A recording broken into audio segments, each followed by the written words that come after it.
I trust in you to slow me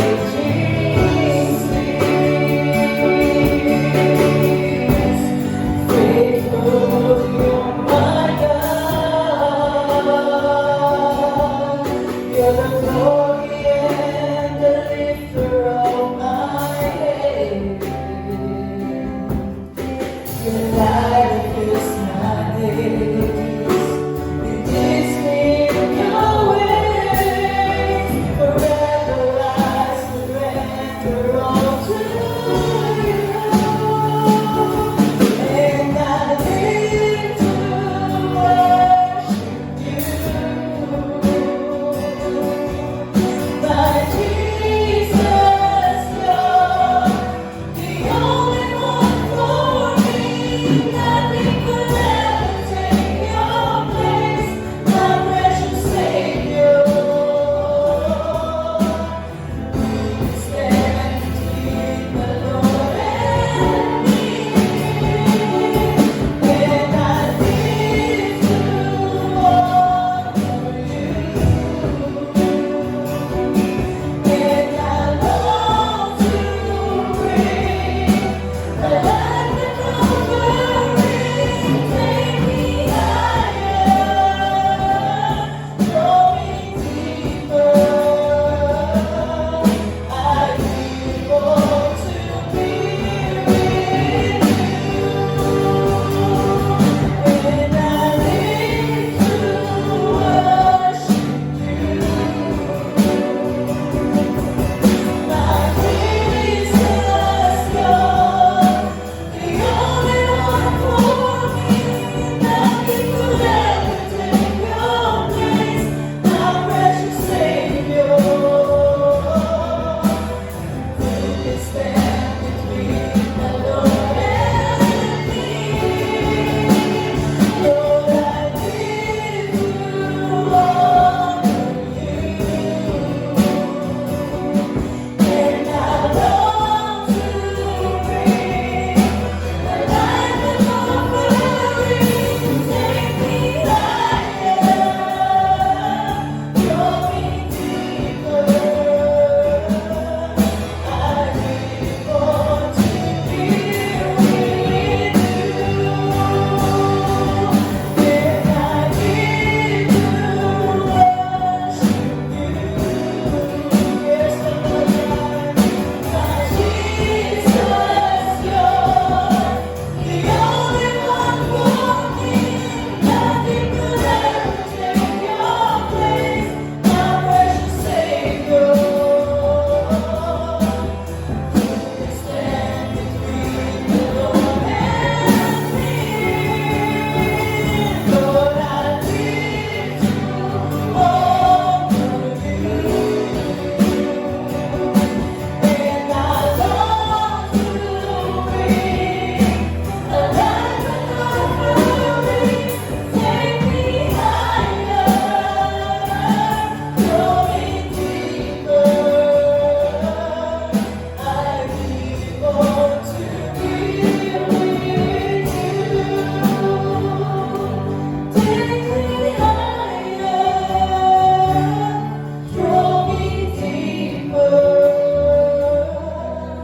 I want to be with you. Take me higher, draw me deeper. I want to be with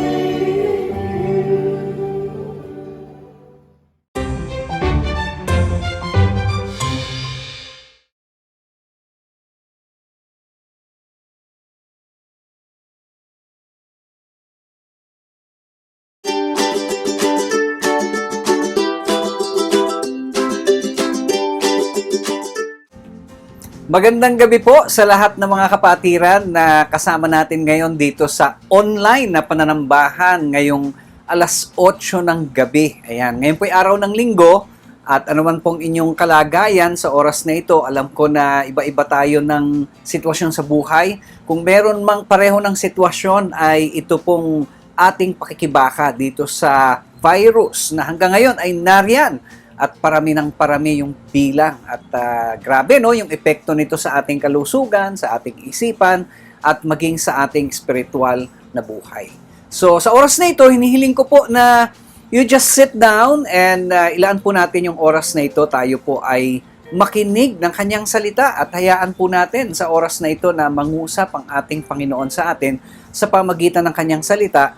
Nang sa gayon po ay mabigyan siya ng luwalhati, tayo naman mapalakas at magkaroon po ng bagong sigla para mapagtagumpayan po natin yung mga hamon na ito sa ating buhay. Kaya relax lang po kayo for the next 20 minutes or less. Tayo po ay mag-aaral ng kanyang salita.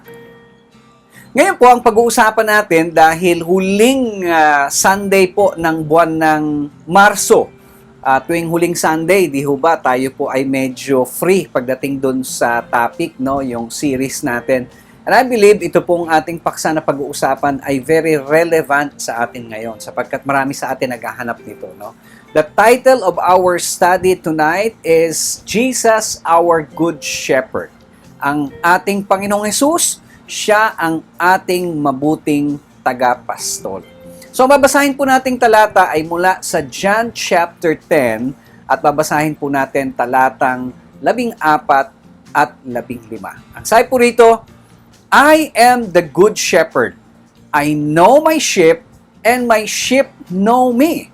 Just as the Father know me, and know the Father, and I know the Father, and I lay down my life for the sheep. Ayan po ang kanyang mga salita at nawa po ay sa pamagitan po ng mga salita na yan.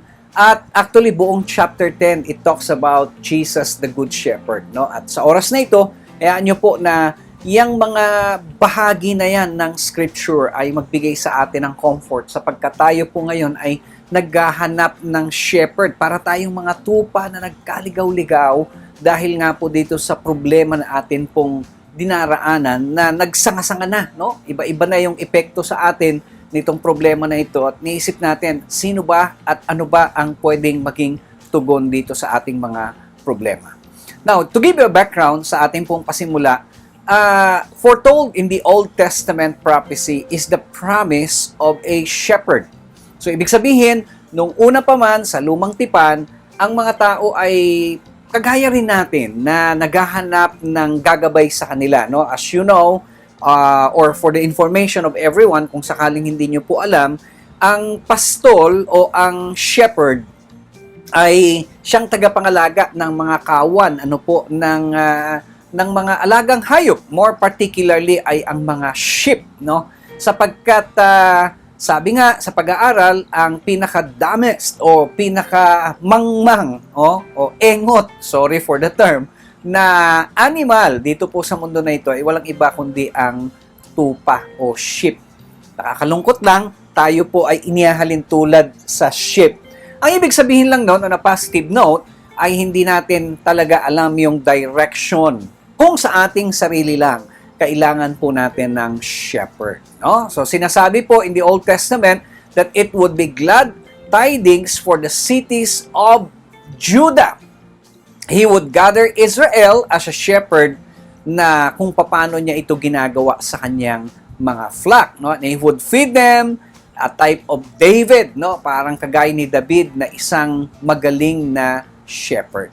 And it is also revealed in the New Testament that Jesus is the shepherd. Yan po ang kagandahan. Sa lumang tipan, it has been foretold, pinrapisay. Sa New Testament ay ni-reveal na si Jesus siya ang tinutukoy na good shepherd.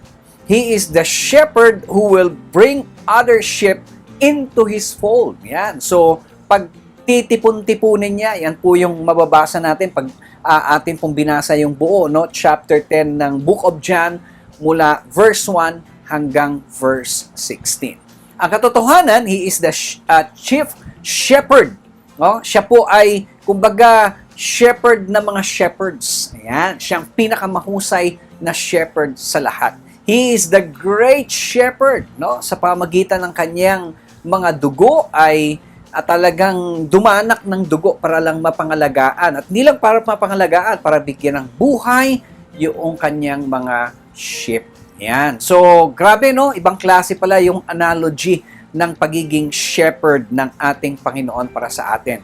Ang tanong, ano ba yung motive nitong shepherd na ito na inireveal sa atin? Well, it pictures the blessing enjoyed by those who follow Jesus. Ayan, so, kaya magpasalamat tayo sapagkat tayo po na tinawag ng ating Panginoong Hesus ay habang tayo sumusunod sa Kanya, meron palang mga bagay na i-enjoy natin sapagkat tayo po ay Kanyang pangangalagaan. Okay, so maiksi lang po yung ating pag-aaral ngayon. Ang tanong, what can we glean from the scriptures concerning Jesus as our good shepherd? Ano ba yung mga pwede nating makuha sa Biblia? Siyempre, meron, maliwanag po. Unang-una po, ito yung ating first main point.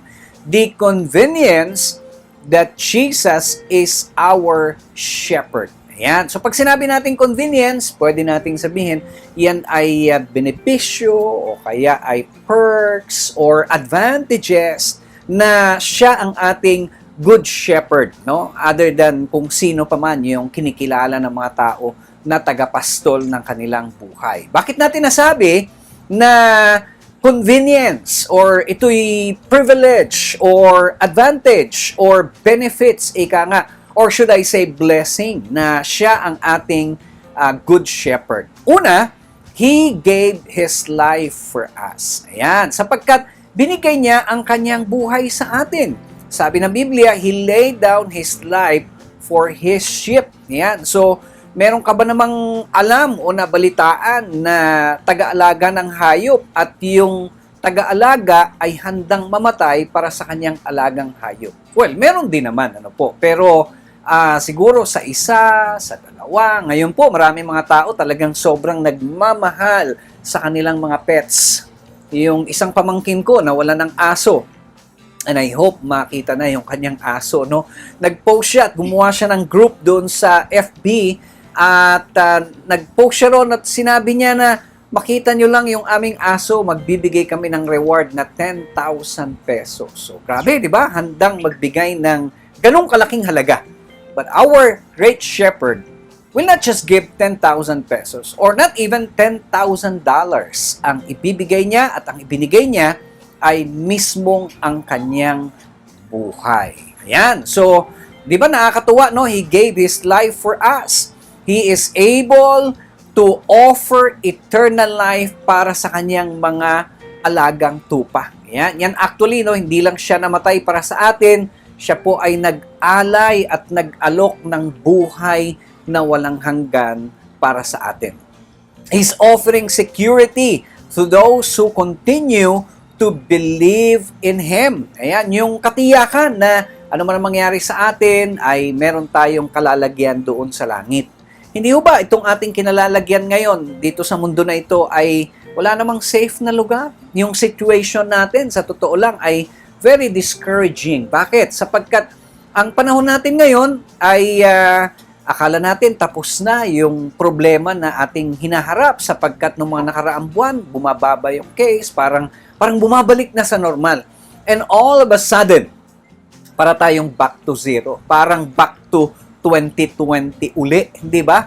At seemingly, mukhang mas malala ngayon sapagkat mas marami po ang tinatamaan nitong virus na ito at sa akin sariling analysis, mas matindi ngayon kasi nung nakaraang taon siguro bilang na bilang lang sa daliri yung kakilala ko na tinamaan. Ngayon ho ay pagkarami-rami na.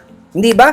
So, very discouraging, pero ang sabi po ng salita ng Diyos ay siyang magbibigay ng assurance, yung security, ika nga, doon sa mga nagtitiwala sa Kanya. Yan. So, isa po sa security na binibigay sa atin ng Panginoon, ang sabi doon, no one can snatch them out of the hand of God. Yan. Walang sino man ang makakabawi o makakaagaw sa atin sa kamay ng ating Diyos. So, sa madalit salita, our security is not based on us. Our security is not based on you. Our security is not based on our good works or based on anything.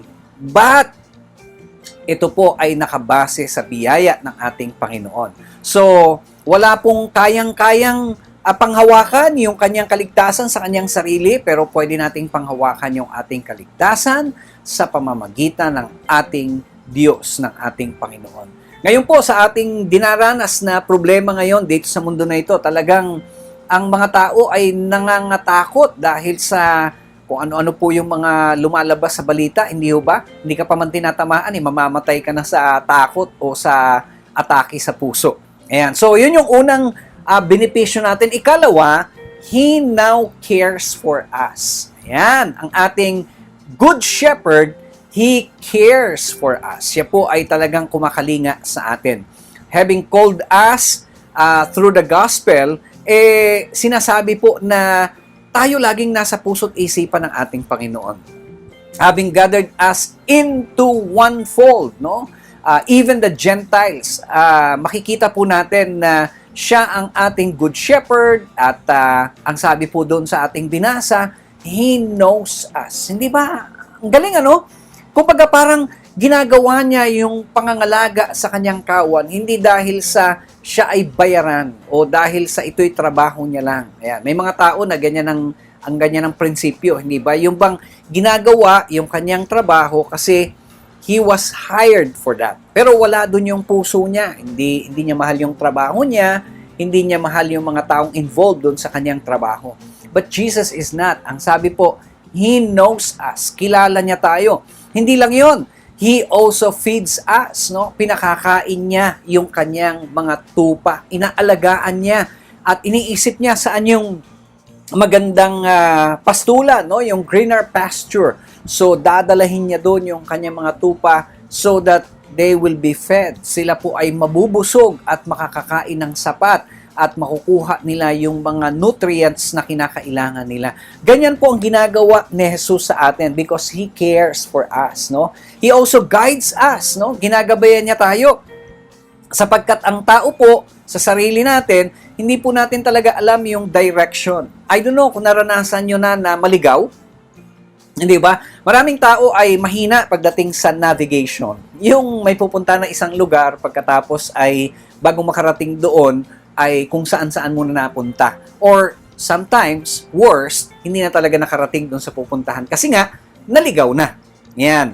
Ako po, sa biyaya ng Panginoon, pagdating sa navigation, medyo biniyayaan ako ng Panginoon ng medyo advanced na skill. Diba? Kaya, medyo madali kong nakukuha yung lugar kahit na hindi pa ako nakarating doon. Sapagkat I prepare in advance, marunong ako bumasa ng mapa, yung direction, etc., etc. But in reality, as a person, bilang isang tao dito sa mundo na ito, ang totoo po, kahit alam ko yung pupuntahan ko sa north, sa south, sa east, at sa west, yung buhay ko na ito, pagkatapos ng aking buhay dito sa mundo, hindi ko alam kung wala ang Diyos. Kaya salamat dahil ang sabi ng Biblia, He guides us. Also, He cherishes us, no? Siya po ay talagang inaalagaan niya tayo at nandun yung proteksyon na ibinibigay ng Diyos sa atin. Di ba't napakasarap, ano? Na He cherishes us. Parang kumbaga, yung ninanamnam niya yung ating pagiging bahagi ng kanyang iglesia, ng kanyang katawan. He also protects and preserves us, di ba? So, Pastor, paano yan ngayong panahon ng pandemic? Totoo rin ba yan na He is protecting us, He is preserving us? Yes. Bakit may mga kakilala ko na Kristiyano, may pastor pa nga, namatay pa sa COVID? O tatandaan po natin, mga kapatid, na wala pong exempted dito sa COVID na ito. Kahit sino pwedeng tamaan, no? At hindi nangangahulugan na ang tao'y namatay ay pinabayaan na siya ng Diyos. Tatandaan po natin yan, ha? Merong dahilan ng ating Panginoon, and sometimes ay mas makabubuti sa tingin ng ating Panginoon, pero sa atin, tingin natin ay hindi, no? Parang taliwas. But in His own wisdom, ay alam niya kung ano yung mas mabuti para sa atin. Ayan, so tatalo na po tayo dun sa ating ikalawang puntos. Napaka-blessed po natin, ano po, dun sa mga pagpapala na nakita natin na tayo po ay nasa ilalim ng pangangalaga ng ating Good Shepherd. Ayan. So, makikita po natin, no, kung babasahin nyo po, and I highly recommend this kung hindi nyo pa nababasa. At kung nabasa nyo na, pakibalikan nyo po, Psalm chapter 23. Ayan. So, yun po yung sinulat ni Haring David. At makikita po natin, ngayon naman ang tanong, ano ba yung mga ine-expect ng good shepherd naman sa mga sheep? Kanina nakita natin yung ginagawa ng shepherd para sa kanyang mga tupa, ano naman yung ine-expect niya sa atin? So, let's talk about the commitment to Jesus, our shepherd. Ano ba yung mga dapat nating ibigay sa Kanya? Una, tatlo lang po ito, napakaiksi lang. Heed His voice. Ayan. So, ang bawat mga tupa, ang sabi po dun sa chapter 10 ng Book of John, verses 2 and 3 in particular, His sheep hears His voice. Ang kanyang mga tupa, alagang tupa, ay nakikinig sa kanyang tinig. Ayan, so tayo ba? Marunong ba tayo makinig sa Kanya? Naku, maraming tao ngayon ay tamad na tamad sa pakikinig sa Kanyang salita. Linggo, ginagawang pahinga, literal, na pati ang pananambahan ay hindi na nabibigyan ng panahon. Sana hindi kayo ganyan, no? Second, His sheep follow Him, for they know His voice. Alam nila yung Kanyang boses, no? Kaya pag sinabi niya, tatalima yung kanyang mga tupa. Sana po, ganyan tayo ngayon. At kagaya niyan, yung sakripisyong tayo po'y mauupo at makikinig at tayo po'y mananambahang sama-sama, even virtually. Ikatlo, si Jesus po ay nag-e-expect sa kanyang mga tupa na talagang tayo po'y makikinig sa kanya at bibigay natin yung ating puso, yung ating isipan sapagkat alam natin marami pong mga kautusan ng ating Panginoon na hindi po para pahirapan tayo, kundi ito'y para tayo po ay tunay na makapagbigay ng kaluguran sa ating Diyos, sa ating Panginoon na siyang naglaan ng kanyang buhay para sa atin. Kaya ang tanong doon, tayo ba ay talagang handang sumunod sa ating Panginoon? Tayo ba handa ba tayong mag-heed sa kanyang voice? Ayan. So punta tayo doon sa ikalawa, hold to His flock.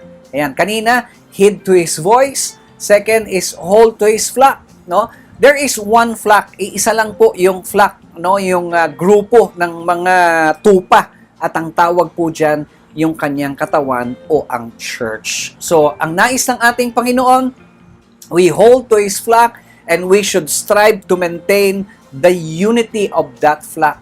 Panatilihin natin yung pagkakaisa sapagkat ang nais ng Panginoon, nagmamahalan tayo, nagkakaisa tayo, tayo po ay nagsasama-sama. Ang nais ng ating Panginoon, itong katawan na ito ay talagang nakikita natin na andyan yung kanyang pangunguna sa atin. That's the reason why dito po sa MMIM, meron po tayong simbahay groups. Yung ating mga pastors, dinivide po natin yung bilang ng mga attenders upang nang sa gayon, ay meron tayong panahon para tayo po'y magkumustahan, kumbaga iron sharpens iron, no? Yung natutunan ng isa, ibahagi sa isa, at yung pasanin gumagaang din. Yan po ang kagandahan na meron tayong church, meron tayong community kagaya nito. Ano po? So, hold on to the flock. Yan ang gustong ating Panginoon na tayo po'y manatili dito sa flock na ito sapagkat wala na pong ibang flock na dapat ay sasalihan tayo, kundi ang kanyang flock. Yan po ang kanyang church. Pangatlo at panghuli, help His shepherd. Yan. The chief shepherd has shepherds to guide His flock. Siya po ang ating pinakapunong pastol at sa pamagitan niya ay dinedirect niya ang church at ang duty ay pangalagaan ang mga tupa. Pero in return, nais din ng ating Panginoon na ang mga tupa ay tutulungan din po ang mga pastol. No? Literally, yung mga tupa ay sila po'y nagpapasubmit sa kanilang shepherd. Pagkatapos po ay talagang pag pinakakain sila po ay kumakain. At hindi lang yon, ang kagandahan nun, alam nyo bang maraming mga benepisyo yung shepherd mula doon sa sheep, no? Kamakailan, merong isang sheep na nahuli siya at matagal siya nandun sa nagwa-wonder. Kumapal yung kanyang balahibo at yun po yung ginagawang wool, no? So, nakakuha ng ilang kilo na wool doon sa kanyang balahibo and hindi lang yun, no? Yung mga gatas, yung karne, something like that. What I'm saying is that kung tayo po ay napagpala, pagpalain din po natin yung mga ginagamit ng Panginoon na human shepherds natin na siyang nagtsatsaga para tayo po ay pangalagaan nang sa gayon, dumadalo yung pagpapala ng ating Panginoon. Okay? So in conclusion, para po dito sa ating maiksing pag-aaral sa pagkakataong ito, sinasabi nga po na napakarami at talagang pwede nating panghawakan yung mga pangako ng ating Panginoon. Ito pong nagaganap na pandemya sa atin, opo, mabigat, pero matatapos din po yan. Kung kailan, hindi ko po alam. Pero ako yung maasa at naniniwala na may tamang panahon ng ating Panginoon para dyan, and we're hoping na sana yan ay mangyari soon. No? Pero ito ho, may warning ang ating Panginoong Diyos na meron daw iba, hindi niya talaga tupa. Bakit? Mga nakikisama lang. Pero ang totoo nun, hindi nila pinakikinggan ang kanyang boses. No? Nandun po yun sa verse 26 hanggang 27. So mag-ingat daw po tayo dun sa mga nakikianyong tupa. Pero ang totoo nun, sila po ay mga kambing. Yan. So, ang kanyang kaharian ay inilaan ng Panginoon sa kanyang mga anak. Kaya naman ngayon pa man ay talagang ginagawa ng Diyos ang kanyang bahagi ng ating Panginoon upang tayo po ay kanyang mapangalagaan. Yet, He described a day in which the sheep and goats will be parted. So, darating pong araw, hihiwalay niya. No? Yung mga tupa dito, yung mga kambing ay doon sa kabila. Ang tanong na gusto ko pong iwanan sa inyo sa mga oras na ito, what side will we be on? Saang bahagi tayo? What side will you be on? What side will we be on? It depends on whether we fulfill our duties as His sheep. Nawa po na pagpala tayo sa oras na ito sa atin pong napag-aralan. Salamat po sa pagsama dito po sa ating pananambahan online. God bless everyone.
Tayo naman po sa oras na ito ay lalapit sa ating Panginoon sa pamagitan po ng panalangin.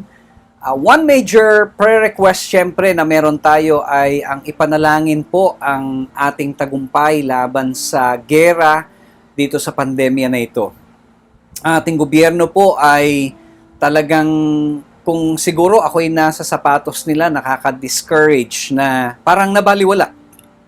Nabaliwala yung lahat ng mga efforts na ginawa sa kabila ng lahat na ang Pilipinas ang may pinakamahabang lockdown sa buong mundo. Ngayon, imbis na kumonte, lalo pang nadaragdagan yung mga cases. No? Pag-pray din natin yung mga medical frontliners, pag-pray natin yung vaccine na mas marami pa ang dumating para mas mabakunahan na yung mga nandun sa pila para hindi po magkaroon ng panic at magkaroon ng agaw-agawan o unahan sa pila. Samahan niyo po ako, tayo po'y manalangin. Aming Diyos, sa biyaya ng iyong anak na si Jesus, kami po'y lumalapit sa iyo. At kinikilala ka po namin dito sa aming kalagitnaan, bagamat ito po'y online, naniniwala kami na kasama ka namin, Panginoon. At sa oras na ito, we humble down before you. Humingi po kami ng kapatawaran sa lahat po ng mga kasalanan na aming nagawa. At sa pagkakataong ito, Panginoon, ang aming pong hiling sa iyo ay patuloy niyo pong kahabagan ang bawat isa sa amin. Ang bansang Pilipinas, Panginoon, na sa kasalukuyan ay patuloy na binabayo ng bagyo ng pandemic, Panginoon. Hindi na po namin alam kung ano ang gagawin. Ang gobyerno namin ay kapos na sa strategiya kung ano ang pwedeng gawin to stop or to even eliminate, Panginoon, yung pagkalat pa ng mga virus na ito or mapakonti man lamang yung bilang ng mga infected. At ito po ay nagpapakita, Panginoon, that we need someone to guide us, to lead us, to comfort us, and to take care of us. Wala po kaming ibang nasa isip kundi ang lumapit at talagang magpasakop sa aming good and great shepherd, ang aming Panginoong Jesus. Kaya po sa oras na ito, Panginoon, aming pong tinitiwala ang aming bansa. Pangunahan niyo po at patuloy na gabayan ang aming Pangulo, ang gabinete, ang IATF, ang mga local governments, Panginoon. At nawa po yung ginagawa po na vaccination ay pagkaroon na po ng effect, Panginoon, na maganda sa buhay ng mga taong naturukan nito at yung mga in-order pa na mga padating na mga vaccines, Panginoon, nawa po ito'y mas dumating ng mas maaga nang sa gayon ay mas makatulong po sa aming pakikipaglaban po dito sa pandemic na ito. Maraming po salamat sa iyo, Panginoon, sa pagkakataong ito na meron kaming assurance, gaya po ng aming napag-aralan, that you really care for us. Kaya, Panginoon, lahat po ng mga pasanin, bigatin namin, ay sa iyo namin pinagkakatiwala. Yung po mga kakilala ko, mga kapatiran na tinamaan ng COVID-19, Lord, heal them in the name of Jesus. Lalong-lalo na yung mga confirmed na positive. In Jesus' name, in Jesus' name. Yung po may mga iba pang karamdaman other than COVID, Panginoon, Lord, ikaw po ang aming dakilang manggagamot, niniwala kami na palalayain mo po kami laban dito. Ganon din po, Panginoon, ang ekonomiya ng aming bansa, ekonomiya ng bawat pamilya, ekonomiya ng church, sa iyo po namin pinagkakatiwala. At kami po'y umaasa, Panginoon, na kung paano kaming hindi mo ginutom at pinagkulang noong nakaraang taon, ganon din sa taon na ito at sa mga taon na darating, Panginoon, sapagkat ikaw ay tapat sa amin. Purihin ka, O Diyos, at patuloy naming inaangkin ang katugunan sa mga panalangin ito. Maingat naming binabalik sa iyo lahat ng papuri, pasalamat at pagluwalhati. Ito ang aming dalangin sa ngalan ni Jesus. Amen. Nawa po ang ating dakila at mabuting pastor ay patuloy na tayo po ay kanyang gabayan, patnubayan, palakasin sa araw-araw habang tayo po ay patuloy na nakikibaka dito po sa gera ng pandemyang ito. Purihin ang Panginoon at maraming po salamat sa inyong lahat.